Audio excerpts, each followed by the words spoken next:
Hello, hello, hello, and welcome to Leilani Drinks the Brown Stuff on the patio at the Avocado Ranch. And I'm your host, Leilani, ready to go because it's an exciting week. It's Memorial Day week, and so it's very special because I saved this bottle, and you'll see why, for this special occasion. At Christmas time, I not only get 2 bottles from my Whiskey of the Month Club, my beast re-ups my membership. And I couldn't be more happier. This is the best. I'm so excited. Now, one of the bottles he ended up getting was from this place called Von Foss. Have you guys ever heard of it? Because I never have, but they have one in Ventura. And from what I understand, it's kind of spread out across the country, but it looks like it's more speckled like on the East Coast. And basically, it's like a food and beverage specialty franchise kind of store where they have specialties in like olive oils and balsamics and liqueurs and wines and whiskeys. And they have barrels of some of the whiskeys there so that you can taste them, from what I understand. Now I want to go. But my beast wasn't going to be drinking this at 11 o'clock in the morning when he was getting this for me for the gifty gift. So let me do this bottle because this is amazing. I mean, look at it, y'all. Oh, isn't that just gorgeous? It is just so sleek and curvy and beautiful. Thank you, Beast. He's not even gonna be, he doesn't care. He's just looking into the camera, making sure I'm okay. So tonight we are getting into the Two Georges Rye Whiskey. That was a lot back there with all the animals barking and screaming. Feels like I'm back on that farm that I was at for my birthday. So all they say on this label is that it's 40% ABV. So what do? We double it. 80 proof, yo. It is, it has a 95% rye mash bill, and it's been aged for 2 years in bourbon country, Kentucky. Now, it doesn't state that it's an MGP, but it is aged in Kentucky, and then it's produced and distilled for Yahara Bay Distillers in Madison, Wisconsin. Now, in 2007, this self-taught founder, Nick Quint, came out of retirement at the age of 61 to prove to the banks that basically laughed at him, and to the people that were like, what are you doing? That there was a future in micro distilleries of whiskey, thus creating the first distillery in Madison and the second distillery in the whole state of Wisconsin. It is family owned and operated. His stepson, Lars Ford, is the head distiller there.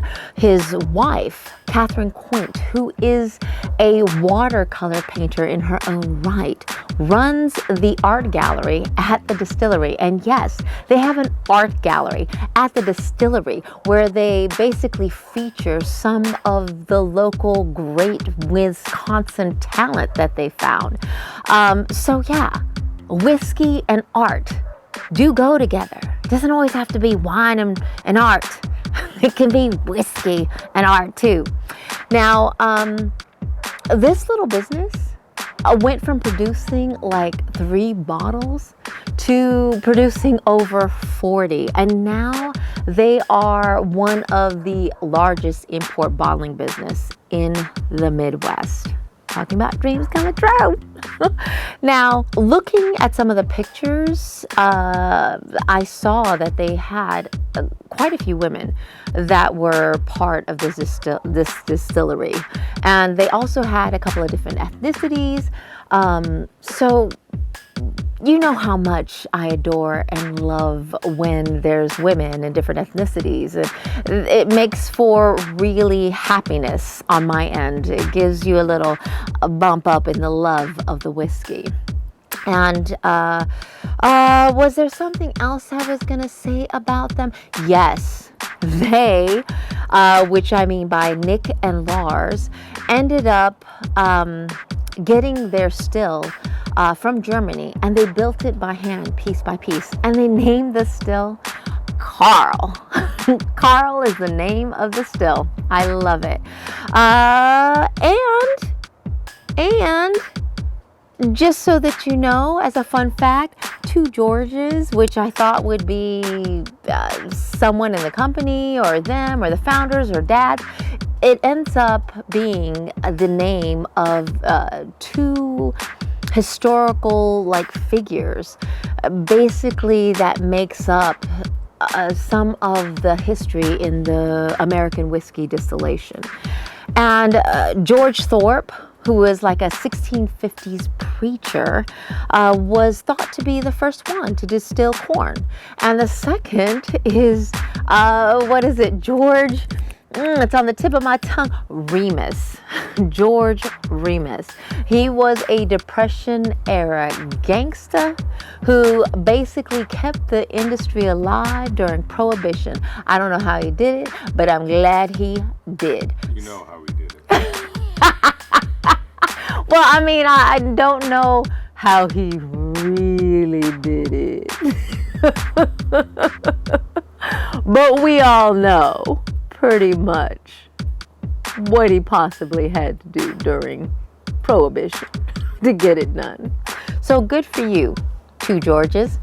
Let's get into the whiskey. Oh, alrighty. Oh, look at this bottle. So sleek, so pretty, so nice. No perforation.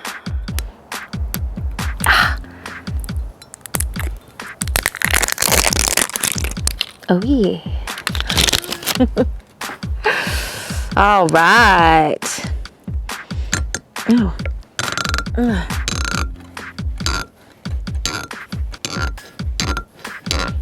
Holy moly.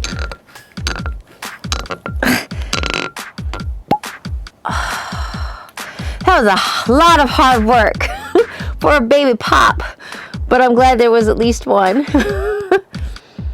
Oh, the richness of caramel, some smoke and spice, a little bit of orange zest. Oh, the freshness of just wood, very woodsy. Oh, you know what I forgot to say? And I'll say it now. This bottle costs about $70 plus tax. Now, this is on the higher price point of Leilani Drinks the Brown Stuff. We normally do about $20 to $40 because this is what we know most people will go in and grab and shop for and buy on a day-to-day basis. But every now and then, there is a special occasion. You want something different. You want to give something different. You want to celebrate differently. And that's why you end up getting this nice bottle. But we are trying it tonight to see if it is worth the $70 plus tax, because we have definitely found ones that were really good and cheaper. Now, the smell on this was immediate, and it was beautiful and well balanced. And woman's po, gotta do the woman's po.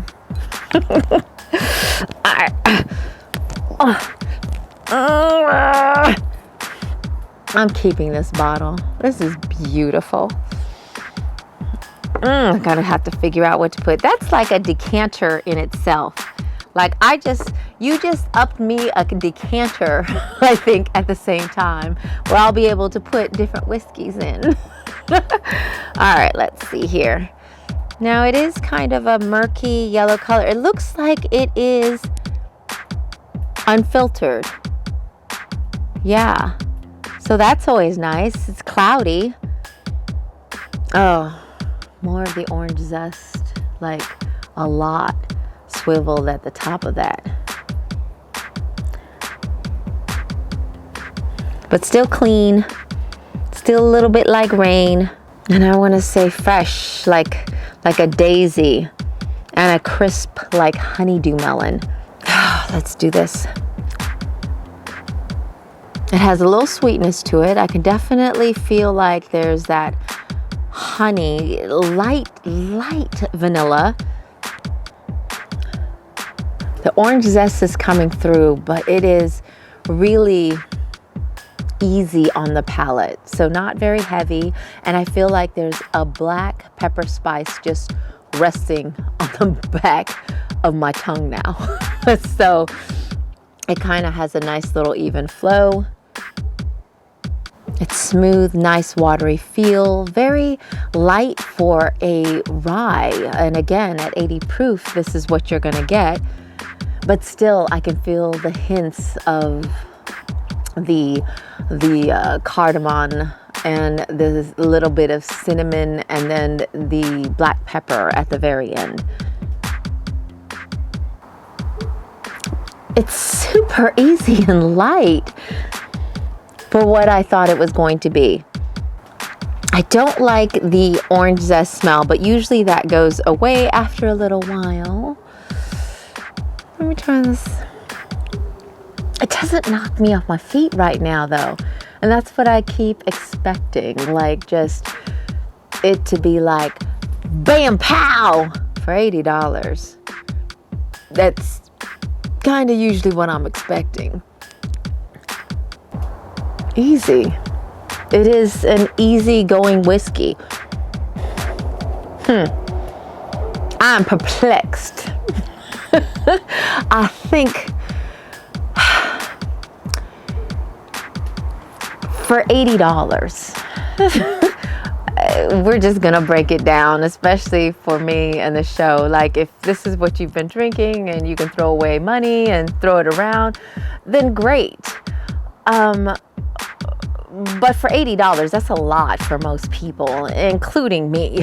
I mean, I'm not buying $80 bottles of whiskey every other week to drink or to enjoy. I know some people are living that life. I am not. It's nice. It's an easy mouthfeel. It feels simple and good. Does it give me the kapow that I need when I'm spending an $80? Because that's a cell phone bill, yo. So, you know, Leilani Drinks the Brown Stuff has to give the Two Georges rye whiskey 3.5 kisses. And I feel like it could be better, especially for $80. We've definitely found better whiskeys for less.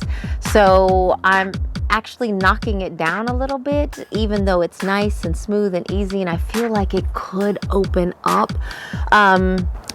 So if they want like 4 or 5 kisses from me, they're gonna have to add like 1 or 2 more Georges, because these 2 Georges definitely wasn't enough. Cheers.